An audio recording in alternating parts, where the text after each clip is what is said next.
Question is that you're calling. Yes, I am, Mr. Chair. My apologies. My colleague Tracy Martin sat down a little bit sooner than I was anticipating, and I do want to make a few brief contributions. A few brief contributions on Part 2 of this bill, because they are all provisions that the Labour Party will be supporting.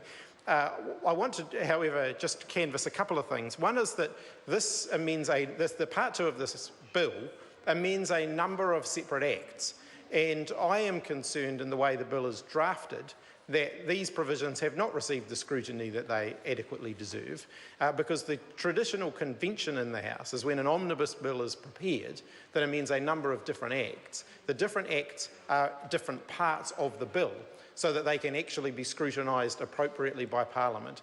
And what's happened in the case of this bill is we've had one part that amends the Education Act, and then a sort of an also-ran part which basically deals with a whole lot of other legislation relating to education administration, even if they're in no way connected to the first one, and to Part 1, I should say. And the Standing Orders Committee of the Parliament specifically outruled this practice in 1995 when it required that the government cease to introduce what I believe were called, I can't remember the exact title, but there was something along the lines of legislation amendment bills, which basically allowed the government to insert amendments to any different legislation it wanted to into a single bill and push it through the House.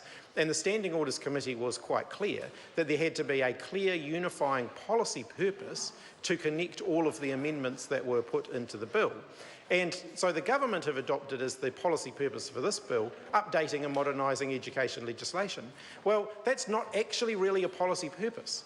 And therefore, all of the amendments contained in this part aren't in any way connected, and so should not be drafted in the bill in the way that they are. And I want to put on record my concern that this bill has got all the way through the House to this point without there being adequate scrutiny of the way it has been drafted, because it certainly doesn't comply with the spirit and intent of the Standing Orders Committee's report in 1995, and certainly is outside of the usual conventions of the House in the way that that bills should be prepared. However, having said all that, I want to turn to some of the specific content of the bill and just make a few very brief comments, because it did strike me when I was reading the bill that some of these changes are long overdue, and perhaps reflects how far we have come, how far we have come both as a House and as a country, that some of the somewhat antiquated terminology is now being replaced. So if we look at the Ngārumu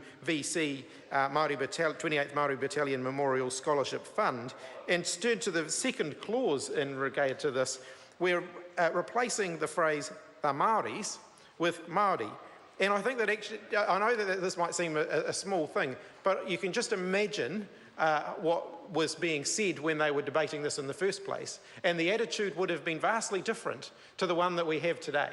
And I actually think it's quite a positive sign that we're updating because they almost would have been, the vast majority of members in the House would have been not Māori members when this was first debated, and dare I say it, there probably was some semblance of attitude that the Māori were the people over there who needed to be contained and dealt with. And I think it's fantastic that the Parliament has actually embraced the Māori heritage of New Zealand and is modernising now the legislation that is relevant in this area, and so I want to fully support this particular provision, which I think is a much more appropriate way of talking about Māori New Zealanders than the previous definition in the Act. So there are other provisions.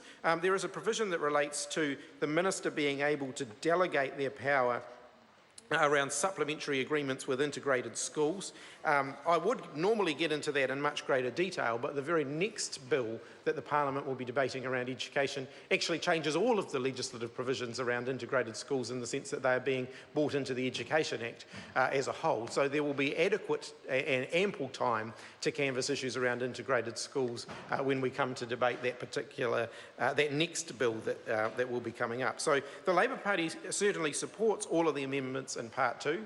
They are updating legislation that has become out of date, and we're certainly looking forward. Oh, actually, I've just spotted one that we probably don't agree to, but by and large, which is the amendments to the State Sector Act. But by and large, the rest of them, with the exception of the amendments to the State Sector Act, are ones that the Labour Party will be supporting.